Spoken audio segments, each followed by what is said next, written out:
Hey mid warriors, welcome back to Pharma Mnemonics Part 7. Your shortcut to remembering drug facts fast. Mechanisms, side effects, toxicities, we make it stick. Today's mnemonics are short, sharp, and exam ready. Grab a pen, hit like, and let's dive in pharmacology made easy.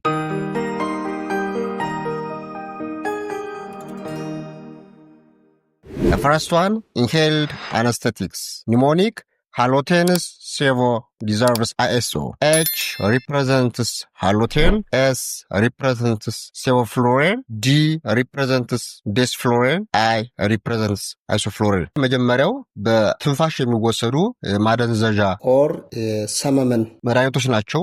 እንደ ኤግዛምፕል እንወስዳቸዋለን ማለት ነው። ሰከንድ ቤታ ብሎከር side effects. Mnemonic, bad for heart. B represents bradycardia. A represents asthma exacerbation. D represents depression.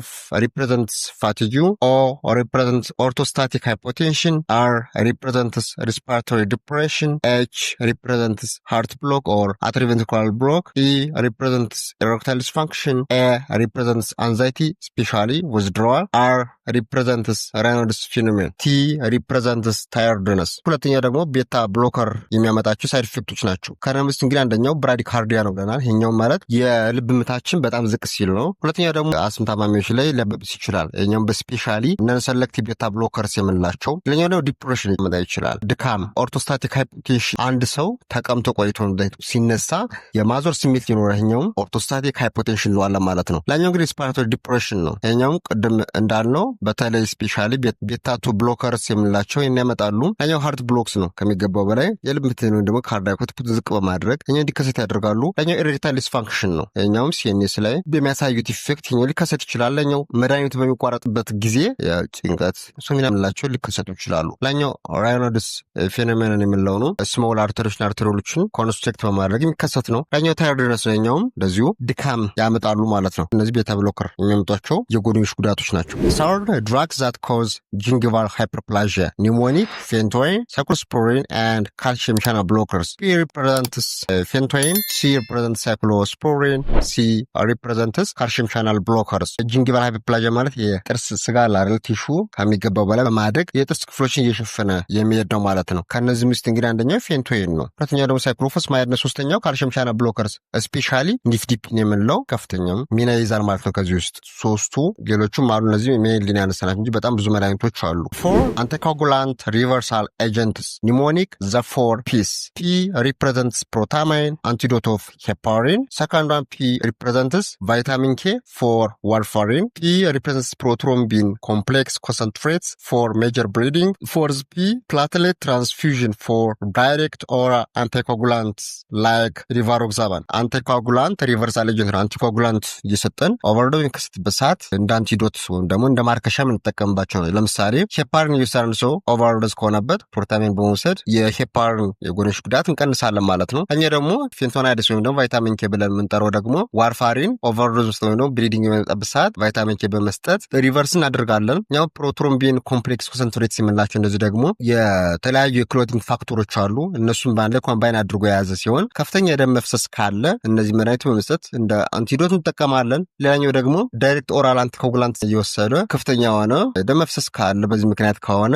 ፕላትሌት ትራንስፊውዥን ሊያስፈልግ ይችላል ማለት ነው። ፊፍዝ ሰሌክቲቭ ቤታ ብሎከርስ ቤታ 1 ሰሌክቲቭ ኦር ካርዲዮ ሰሌክቲቭ ብለን እንጠራዋለን። ኒሞኒክ ኤ ቢም ኤ ሪፕሬዘንትስ አቴኖሎል፣ ቢ ሪፕሬዘንትስ ቤታክሶሎል፣ ኢ ሪፕሬዘንትስ ኢስሞሎል፣ ኤ ሪፕሬዘንትስ አሲቶሎል፣ ኤም ሪፕሬዘንትስ ሜቶፕሮሎል። እንግዲህ በኋላ እነዚህ ቤታ 1 ሰሌክቲቭ ካርዲዮ ሰሌክቲቭ የምላቸው መድኃኒቶች እነዚህ ናቸው። ባጭሩ ለመያዝ ይህን መጠቀም ይቻላል ማለት ነው። 6 ኤስ ኢንሂቢተር ሳይድ ኢፌክትስ ኒሞኒክ ካፕቶፕሪል፣ ሲ represents cough or persistent dry cough. A represents angioedema. P represents potassium, especially hyperkalemia. T represents taste change. O represents orthostatic hypotension. P represents pregnancy category D or contraindicated. R represents rash. I represents increased serum creatinine. L represents leukopenia. እንግዲህ በዋናነት ኤስ ኢንሂቢተር ወይም ደግሞ አንጂዮቴንሲን ኮንቨርቲንግ ኢንዛይም ኢንሂቢተርስ የምንላቸው የሚያስከቱ ሳይድ ኢፌክቶች አሉ። የመጀመሪያው ድረሳ ላይ ያመጣሉ።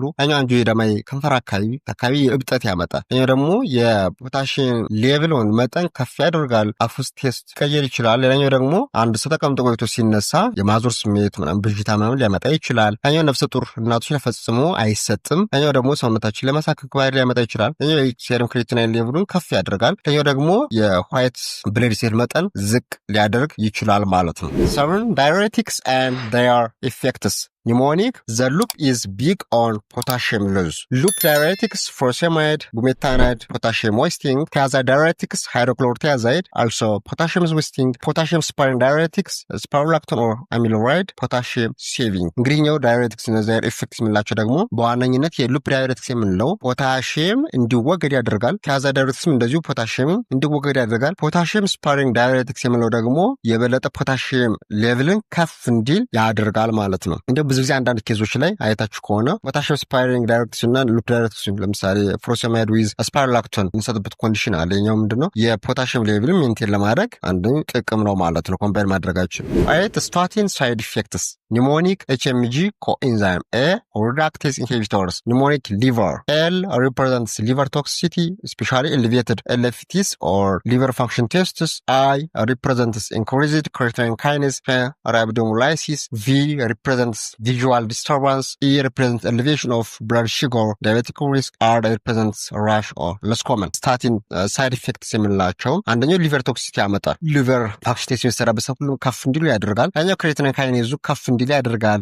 የእይታ ችግር ኦሬር ቢሆንም ሊከሰት ይችላል። አንደኛው ደግሞ የደም ውስጥ ያለ ስኳር መጠን ከፍ ማድረግ ቻንስ ስላለው ዳያቤትስ ሪስክ ያለው እንደም ስኳር በሽታ ከተቻለ ከፍ ይላል ወይም ደግሞ ሪስክ አለው ማለት ነው። አንደኛው ደግሞ ራሽ የማሳከክ ካለ ለስ ኮመን ቢሆንም እንዳይነት ነገሮች ሊያስከስት ይችላል ማለት ነው። 9 furosemide toxicity pneumonic furious KO. F represents furosemide, U represents uric acid increase, especially the risk of gout.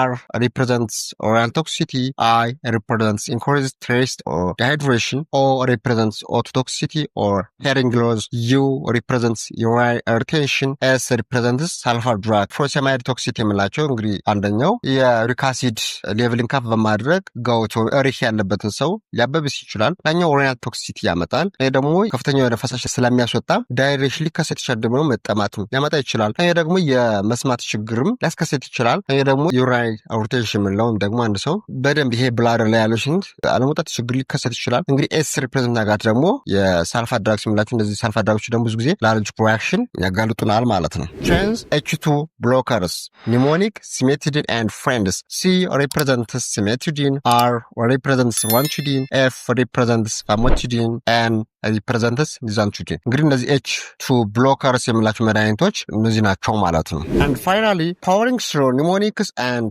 leveling up your pharma knowledge. Hit like if this tricks stick and comment which one you will never forget. Stay tuned, part 8 is coming with even more ways to crash that pharma exam. Thank you for watching. See you next video.